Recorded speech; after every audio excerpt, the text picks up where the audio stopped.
Hey guys, welcome back to the channel. So, unpopular guinea pig opinions. I saw Little Adventures video from a few weeks ago, which I will link in the description below if you haven't watched it yet. And it basically inspired me to think about my own controversial, unpopular opinions, as well as a lot of guinea pig opinions I see banded around on the internet, which I don't always necessarily agree with. So I first wanted to give a kind of response to each of Julia's opinions. I really hope you don't mind me making this video, Julia.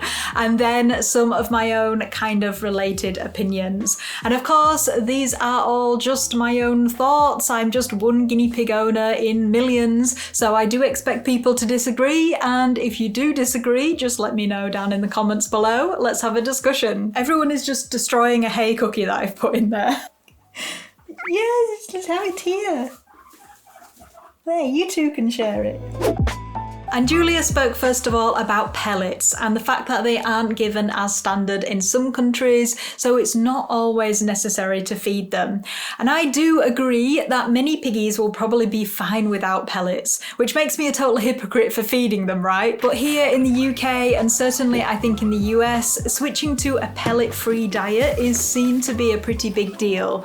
And I think it's probably that traditional way of thinking that means I don't feel completely comfortable with cutting pellets out, but I have cut them down significantly. So I feed a quarter of the recommended amount per pig of these selective naturals pellets. And if I didn't have any good quality pellets available, then I would definitely consider cutting them out completely. And this leads on to my own unpopular opinion, and that's that you do not need to supplement vitamin C for guinea pigs who are getting fresh veggies, which should be all piggies. I remember seeing on Facebook about people freaking out not being able to get Oxbow vitamin C tabs, and I still see so many websites repeatedly saying that guinea pigs need a supplement of vitamin C. So let's look at the facts. Guinea pigs need about 10 to 30 milligrams of vitamin C per day, which is based purely on their weight. So a pig like Callie, for instance, will be at the lower end of the scale, whereas Nacho might be around average. And for reference, you can get 10 milligrams of vitamin C in just this much red pepper, which is about 13 grams on average.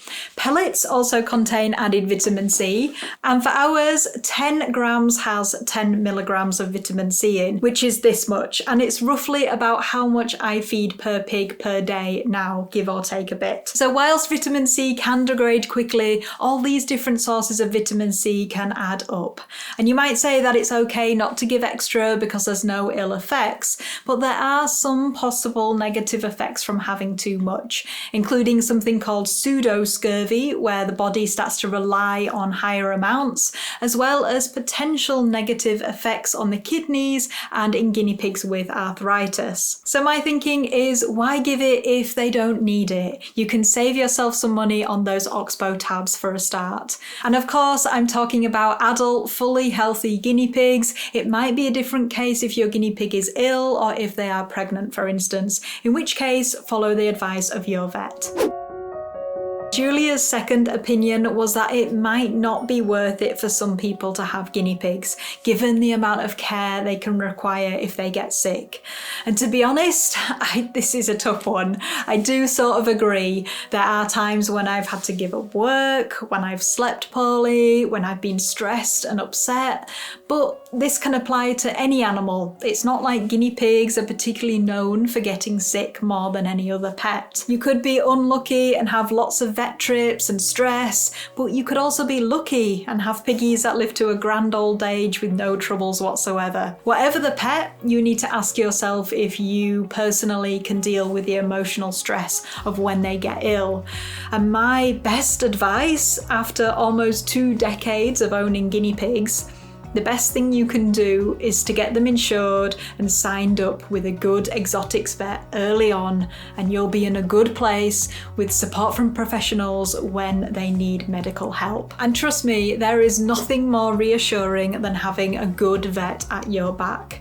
I've been in situations before where I've come back to my car after a vet appointment and I've literally cried with relief because finally I've had a knowledgeable vet tell me what's wrong with my guinea pig and that they can fix it. They have just totally destroyed the fleece behind me with that hay cookie. Okay, definitely went off on a bit of a tangent there, but my second controversial opinion is that you don't have to be perfect, despite appearances. I can see people looking at this setup here and thinking like, oh my god, I could never give my guinea pigs that. The girl that I adopted Minnie and Penelope from, she said that she saw videos from me and other people recommending CNC cages and realised that she just didn't have the room. But she did love those guinea pigs. And if there weren't other issues that meant they needed rehoming, then you know what? She could have kept them in that small cage, given them hours of floor time like she was doing every day, and eventually upgraded when she had the space. Yes, times have moved on, but I had my first 2 piggies in a zoo zone too, and yes, I let them out every day for floor time because I could see how much they loved it. But if I'd have been called out for being a bad owner online, if I'd have been on the receiving end of harsh words, and I've seen some very harsh words on Facebook in particular, then I might have given up. And then there would be no Squeak dreams. There would be no piggy care videos, no huge cage for adopted piggies, none of this. So I think we can be too harsh on new owners. We can all be guilty of not doing enough research, just like I was back in the day. So if someone shares a picture of a small cage online, rather than starting that conversation with, "That's far too small," why not offer them help by suggesting cages that might work better and give them some encouragement around free roaming in the meantime?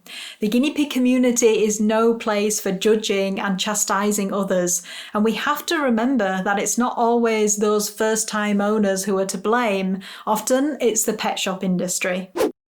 Julia's third opinion was on syringe feeding and how it cannot be the right decision to prolong it if your guinea pig is not getting any better. My take on that one is it depends how long is long. So for many years, my own experience with syringe feeding was basically trying to save a guinea pig's life when they were already at the point of not being able to eat or swallow. I used to think that once it got to the point of syringe feeding, it was too late. However, this thinking changed with Pedro. So we'd owned him less than a month when he got awful diarrhea, and it took 3 weeks of syringe feeding, but he pulled through. I think it can take a long time for gut bacteria to restabilize, especially after something like diarrhea or bloat. Also, Julia mentioned something called syringe face, where they get critical care all down their chin and their fur is all wet. And I will say that it's possible not to get this. You just need to use a 1 ml syringe with the end cut off and just wipe it on a bit of tissue before offering it to them. Squirt half the syringe at a time into one side of their mouth and then let them chew and swallow before going again. It can take a while if they're going slow, but if you use a bigger syringe, you're basically putting too much in their mouth at once, which is why it overspills, and that's when you get the syringe face. And personally, with syringe feeding, if they're swallowing and as the days go by they're showing some interest in other foods, maybe even just a slight nibble of a piece of hay, then that's enough to keep your hope going.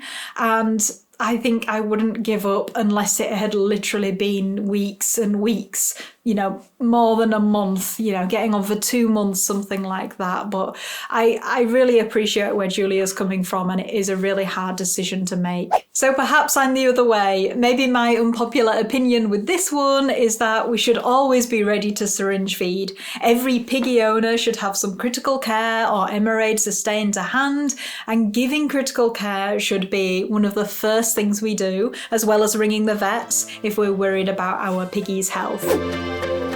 Next up was how it can be okay to buy from a breeder if you've rescued the majority of your pigs. And I think I have to agree with that. Of course, I, like Julia, recommend rescuing, and I think a lot of people would have a better experience with rescue piggies than they would have with pet shop piggies. But if you've rescued piggies and you just want a particular kind of piggy from a breeder, and you feel that breeder is ethical and seems to care about where their piggies go, then I don't think you should be looked down upon for buying one piggy from a breeder. However, I will say the reverse is true as well. If you've always got young piggies from breeders, then please consider adopting from a rescue. My controversial opinion here, which I'm quite wary about it coming across wrong, is that if you want to see the guinea pigs up for adoption, many rescues don't have clear photos and descriptions.